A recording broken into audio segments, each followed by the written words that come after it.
Bonjour Geneviève. Bonjour les Est-ce GG. est-ce que vous avez l'impression qu'on est face à un raté ou un gros raté, une C'est cata? un Dites-moi. énorme raté, énorme. Au début, tous autant que soignants, on savait pas trop, on prenait ça pour une grippe. Puis après, dans le Grand Est, quand même, concrètement, les soignants ont commencé à être vraiment, vraiment dans la merde.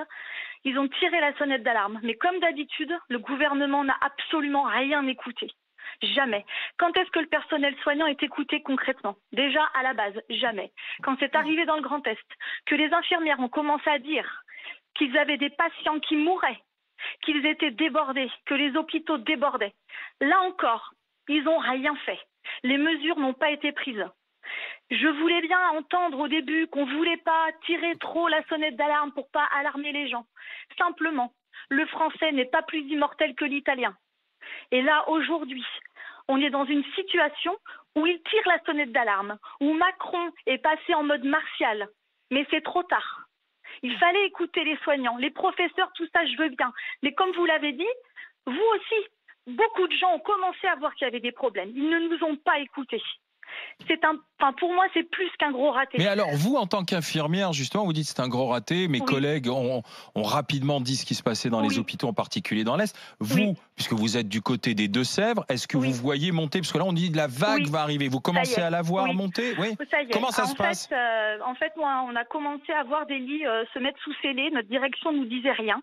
On a pêché des infos au niveau des réseaux sociaux. Je vous dire à quel point vraiment on s'est senti un peu dénigré ou voilà, la chair à canon quoi.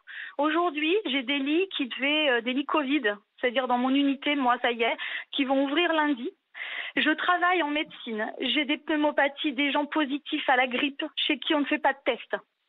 On a arrêté de faire les tests partout parce que voilà, on voulait pas alarmer, minimiser. Franchement, quand je vois le nombre de cas qui sont annoncés à la télé, c'est du foutage de gueule. Je peux vous jurer que si là, aujourd'hui, on teste mes patients, on teste le personnel qui travaille, je suis presque persuadée que plus de la moitié seront positifs. Ben oui. Bien sûr. Je travaille avec des masques FFP2, je suis de nuit.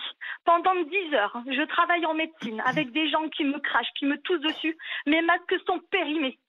Périmés, vous m'entendez, périmés. Quand je vois des gens dans les rues avec des masques, des gens qui fracturent les voitures des IDE libéraux, qui déjà n'ont pas de matos, mes collègues, moi, qui finissent par mettre les masques dans nos tiroirs de stupéfiants parce qu'on nous les vole, s'il vous plaît, écoutez-nous, restez chez vous, vous sauvez des vies. À rester chez vous, vous nous sauvez la vie. Il faut vraiment que les gens prennent conscience que là, c'est pas une grippe, c'est pas une varicelle, ça tue et ça nous tue. On a des infirmiers dans l'Est qui meurent.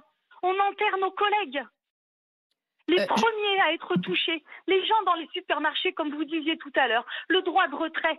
On n'a pas le droit de retrait. Même quand on a des grèves, on est réquisitionné. Ça fait partie de notre travail, de notre conscience. On y va. Je n'embrasse plus mes enfants, je ne vois plus les personnes que j'aime. Je fais tout ça pour des gens qui continuent de se balader, de prendre ça pour des vacances. Et la vague, elle arrive. Quand on a vu les Parisiens, je comprends, je ne veux pas juger. Mais à un moment donné, quand on les a vus arriver, se déplacer, je travaille dans un hôpital qui normalement est un hôpital qui n'est pas un grand CHU. Nos capacités d'accueil, ce n'est pas les capacités d'accueil des grands CHU parisiens. Il faut vous dire qu'à un moment donné, on n'aura pas de place pour tout le monde. Les gens qui ne se sentent pas concernés, qui se disent que voilà, ils s'en foutent, ils l'ont pas, et puis de toute façon, ils sont jeunes. Écoutez-moi bien.